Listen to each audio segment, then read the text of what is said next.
여러분 반갑습니다. 잠언 말씀 묵상 시간입니다.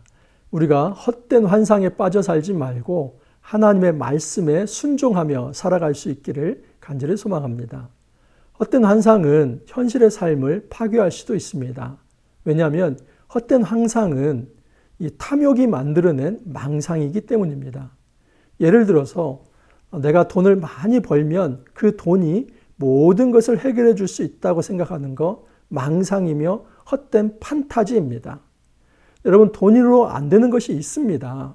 그런데 이 자본주의 사회에서 그 돈이라고 한다면 심지어 사람의 마음도 몸도 살 수 있다고 생각을 합니다. 환상입니다. 여러분, 어떤 방법이든 어떤 수단이든 그 수단과 방법을 가리지 않고 부자가 된다면 내가 이 세상의 모든 것을 다 할 수 있다는 생각, 이거 망상입니다. 이 돈의 자리에 명예와 또 권력, 다른 모든 것들을 집어넣을 수 있습니다. 우리가 이런 헛된 환상에서 깨어나야만 합니다. 하나님께서 우리에게 말씀하시는 것은 그 헛된 환상과 그 판타지에 빠져서 야망에 또 어떤 탐욕에 빠져 사는 것이 아니라 정말 하나님이 주시는 거룩한 비전과 꿈을 위해서 말씀에 순종하는 삶을 살아가라고 말씀을 하십니다. 어제 오늘 이어서 우리가 잠언 28장을 지금 묵상합니다. 1절과 28절에서 의인과 악인이 나옵니다. 한번 제가 읽어드리면, 악인은 쫓아오는 자가 없어도 도망하나 의인은 사자같이 담대하니라. 28절도 악인이 일어나면 사람이 숨고 그가 멸망하면 의인이 많아지느니라. 여러분, 1절에도 의인과 악인이 나오죠. 그리고 28절에서도 의인과 악인이 나옵니다. 그래서 이 똑같은 말이 처음과 끝을 이루는 것, 이것을 문학적 기법, 인클로지오 기법이라고 합니다. 수미상관을 이룬다는 것입니다.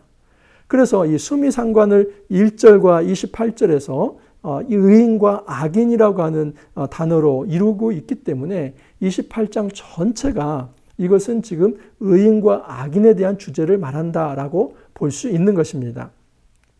그래서 어제 저는 이 의인의 특징이 무엇이고 악인의 특징이 무엇인가 하는 것을 말씀을 드렸습니다. 정말 하나님을 기쁘게 하는, 그 하나님 앞에서 지혜롭게 사는 이 선을 추구하는 의로운 삶에 대해서 어제 말씀을 드렸습니다. 오늘 말씀 역시 사실 이 의인과 악인의 이 메시지의 연장선입니다. 그런데 특별히 19절부터 27절까지는 부에 관한 문제입니다. 어떻게 하면 부를 획득할 수 있는가? 어떻게 하면 부를 정당하게 축적할 수 있는가? 성경은 이 부에 대해서 여러분 가치 중립적으로 이야기를 합니다. 다시 말해서 부는 잘못되었다, 또는 부는 좀 무조건 좋다. 성경이 그렇게 얘기하지 않습니다. 이 부자 되는 것에 대해서 어떤 때는 좀 경고하기도 하고, 어떤 부분에서는 너가 정말 근면하게 수고의 땀을 흘려서 부자가 되라, 그런 말씀을 하고 있기도 하기 때문입니다. 이런 차원에서 부라고 하는 것은 굉장히 가치 중립적인 겁니다. 여러분, 이것을 어떻게 우리가 취하느냐, 이 가치관을 갖느냐 하는 것은 매우 중요합니다. 왜냐하면 여기에 따라서 지혜자와 미련한 자가 결정되기 때문입니다. 이 세상에서 우리가 지혜로운 삶을 살아갈 때에 구체적인 이 경제 활동에서 어떻게 공의롭게 살아가느냐 하는 것은 지혜와 연결되어 있습니다. 오늘 말씀을 통해서 특별히 이 부의 문제에 있어서 헛된 판타지가 무엇인지, 그 헛된 환상이 무엇인지를 살펴보면서 우리가 어떻게 현실적으로 이 땅에서 공의롭고 바르게 하나님이 기뻐하실 만한 부를 획득할 수 있는지 한번 생각해 보려고 합니다. 자, 우선 이 헛된 판타지를 한번 깨봐야만 합니다. 19절을 보면, 자기의 토지를 경작하는 자는 먹을 것이 많으려니와 방탕을 따르는 자는 궁핍함이 많으리라. 두 사람이 대조가 됩니다. 자기의 토지를 경작해서 그 수고의 열매를 먹는 사람, 굉장히 신실한 사람입니다. 그래서 정당한 대가를 치르고 부를 획득하는 사람 한 부류가 있고요. 또 하나는 방탕을 따르는 자는 궁핍함에 이른다. 이 방탕이라고 하는 것이 한글에서는 주색에 빠져서 행실이 부도덕하거나 지저분한 거, 또는 어떤 물질이나 시간을 허비하고 낭비하는 것, 이런 것을 우리가 흔히 방탕하다라고 얘기를 합니다. 그렇기 때문에 지금 이 말을 좀 이렇게 계속 이런 말로 설명을 하면 잘 와닿지 않습니다. 방탕을 따르는 자는 궁핍하다. 그러니까 좀 함부로 살면 궁핍하다는 말인가? 근데 히브리어에서는 이 레크라는 말이 지금 우리가 생각하는 것처럼 그렇게 좀 낭비하고 허비하는 여기에 초점이 맞춰져 있는 것이 아니라 헛된 것이라는 말에 초점이 있습니다. 이 방탕이라는 말, 레크라는 말이 히브리어에서는 헛된 것이라는 말입니다. 그래서 이렇게 좀 직역할 수 있습니다. 헛된 것을 추구하는 자는 궁핍함이 많으리라. 다시 말해서 헛된 환상, 이 헛된 판타지를 추구하는 사람은 이제 그 사람은 오히려 궁핍할 것이다. 여러분 지금 19절부터 27절까지는 부에 관한 문제입니다. 그 부에 관한 문제를 19절에서 마치 표제어처럼 방탕의 문제를 이야기하는 겁니다. 다시 말해서 그 부를 추구하는 데 있어서 헛된 환상이 있다는 겁니다. 부자가 되는 길에 있어서 헛된 판타지가 있다는 겁니다. 우리 그런 얘기 새해 덕담으로도 많이 하지 않습니까? 부자 되세요. 그런데 여러분 이 부자 되라고 하는 이 말 속에서 많은 판타지들이 있습니다.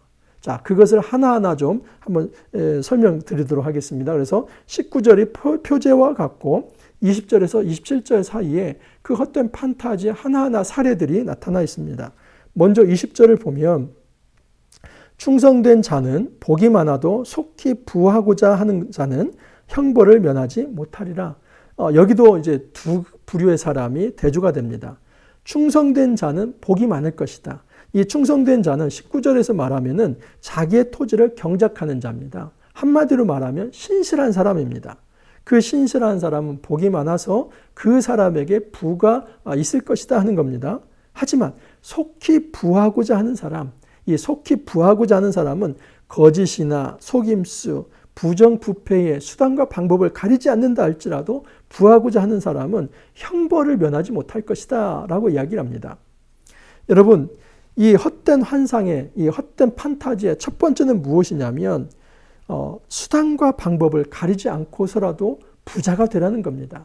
또 그렇게 될 수 있다라고 이야기를 합니다. 내가 어떤 악한 방법을 쓴다 할지라도 부자만 될 수 있다면 그것이 땡이다라고 얘기를 합니다. 속담에 그런 말 있죠. 꽝 잡는 게 매라는 말이 있습니다. 그래서 수단과 방법을 무엇을 쓰든지 매를 잡으면 그것이 그 수단이 정당화될 수 있다라고 얘기를 합니다. 결과만 좀 좋은 것이 나온다면 어떤 방법을 쓰더라도 이제 모든 것이 합리화되고 정당화될 수 있다라고 얘기를 합니다. 그렇지 않습니다. 우리는 정당한 목표, 좋은 목표를 세울 뿐만 아니라 정말 좋은 수단과 방법을 가려서 써야만 합니다. 그렇지 않다면 여러분 불의한 사람이 될 수밖에 없습니다. 그래서 정말 어떤 환상을 우리가 버려야 하냐면 수단과 방법을 가리지 않는다 할지라도 부자만 되면 모든 것이 땡이다. 이거 환상입니다. 오늘날 여러분 이 저금리 시대이죠. 이 저금리 시대에 유동자산이 엄청나게 시장에 풀려 있습니다. 그래서 정말 그야말로 이 어디에다가 이제 투자를 해야 할까 고민하는 시대가 되었습니다. 그래서 많은 사람들이 부동산 투자를 했습니다. 투기를 했습니다. 근데 이것이 좀 여차하니까 또 주식으로 갔다가 또 지금은 코인으로 갑니다. 로또, 또 코인, 또는 주식, 부동산 투자. 여러분, 이 모든 것에 있어서 환상을 가지고 있습니다. 내가 수단과 방법을 가리지 않는다 할지라도 무슨 방식을 쓴다 할지라도 부자가 되면 끝이다. 여러분, 조심해야만 합니다. 정말 하나님께서 우리에게 말씀하시는 것은 무엇이냐면 너무 속히 부자가 되려고 하지 마라. 그것이 불로소득이 되어서 또는 정말 바른 방식이 아닌다 할지라도 그냥 내가 이제 부자가 되면 끝이다 이런 생각, 오히려 그 사람에게 재앙이 따른다 하는 것을 말씀을 합니다. 헛된 환상 중에 또 이런 게 있습니다. 21절을 보면 사람의 낯을 보아주는 것이 좋지 못하고 한 조각 떡으로 말미암아 사람이 범법하는 것도 그러하니라. 여기에 보면은 사람의 낯을 보아주는 것, 이것은 여러분 재판을 굽게 하는 것입니다. 근데 어떻게 해요? 한 조각 떡입니다.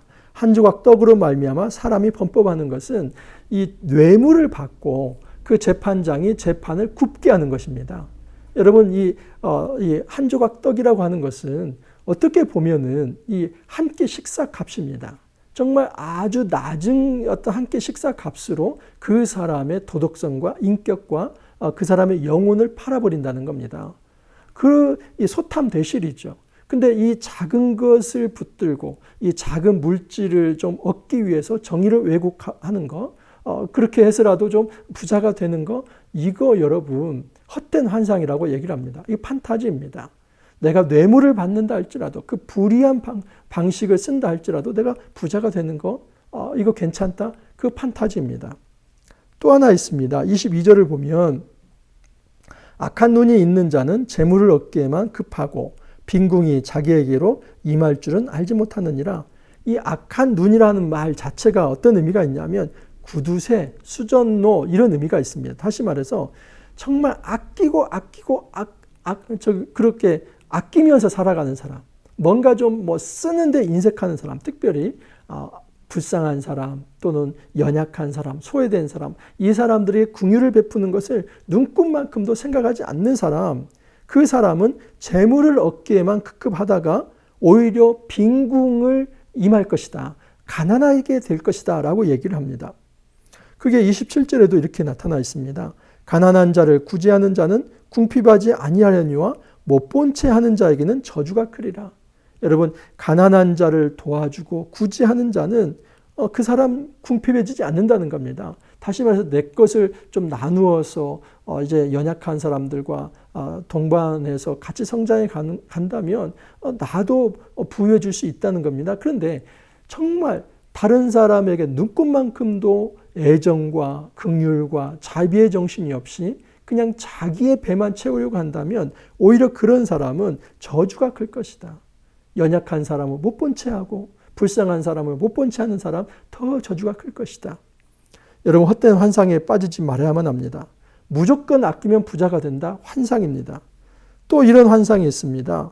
아첨하면 부자가 될 수 있다라고 생각합니다. 23절을 보면 사람을 경책하는 자는 혀로 아첨하는 자보다 나중에 더욱 사랑을 받느니라. 두 사람이 대조가 됩니다. 한 사람은 경책하는 자. 이 경책한다고 하는 것은 훈계하고 충직스러운 이 충언을 하는, 좀 상대방이 좀 기분이 나쁠 수 있지만은 아주 정확하게 충고해 줄 수 있는 사람이 경책하는 자입니다. 거기에 비해서 아첨하는 자는 어떤 사람이냐면, 여기 우리가 이 아첨한다는 말은 외식과 거짓말 속에서 다른 사람을 착취한다는 의미가 들어 있습니다.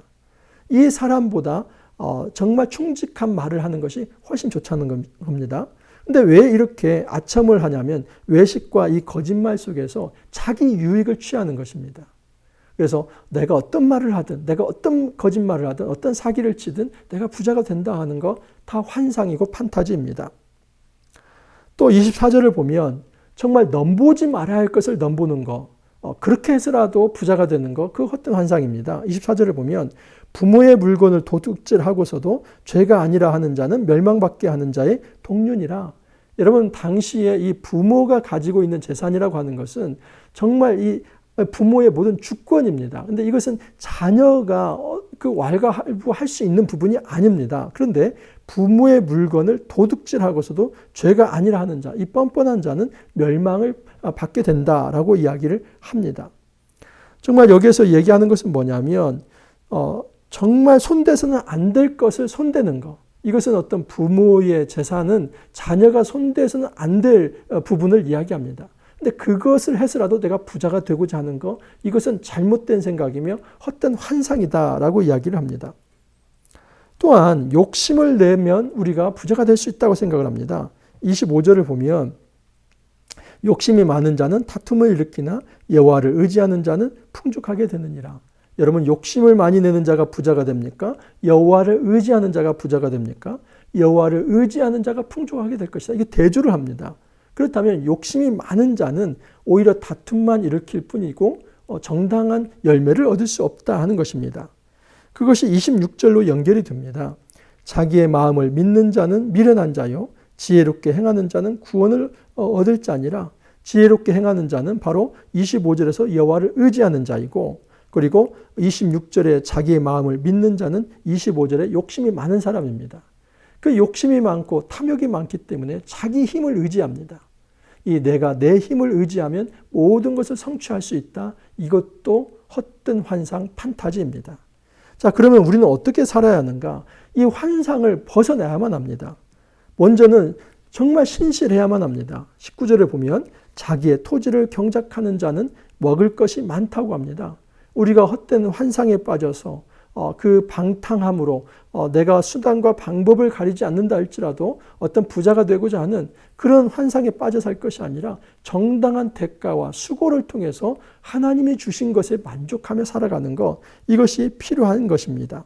신실하고 충성된 사람, 이것이 하나님께서 우리에게 원하시는 사람입니다. 또한 22절을 다시 한번 보시겠습니다. 22절을 보면 악한 눈이 있는 자는 재물을 얻기에만 급하고 빈궁이 자기에게로 임할 줄은 알지 못하느니라. 23절도 보겠습니다. 사람을 경책하는 자는 혀로 아첨하는 자보다 나중에 더욱 사랑을 받느니라. 아까도 말씀을 드렸지만 이 사람을 경책하는 자, 이 충직한 사람, 이 사람이 정말 이제 다른 사람에게 아첨하는 사람보다 훨씬 낫다고 합니다. 우리가 어떻게 살아야 합니까? 여러분, 수단과 방법을 가리지 않고 거짓말하고 사기치는 것이 아니라 충직하게 살아가야 한다라고 이야기를 합니다. 궁극적으로는 여호와를 의지하는 삶이 정말 하나님 보시기에 선한 삶입니다. 25절 다시 한번 말씀드리면 욕심이 많은 자는 다툼을 일으키나 여호와를 의지하는 자는 풍족하게 된다. 하나님을 의지할 때 우리의 삶이 보존될 수 있다는 생각. 또한 26절에서도 지혜롭게 행하는 자는 구원을 얻는다. 하나님을 의지하는 것이 지혜입니다. 그런 사람을 하나님 붙드신다는 것. 다시 말해서 여러분, 이 땅에서 부라고 하는 것 같이 중립적인 겁니다. 하나님을 의지하면서 수고에 땀을 흘리며 마땅하게 정당하게 신실함으로써 추구한다면 그것은 하나님이 인정하실 만한 좋은 것이라는 겁니다.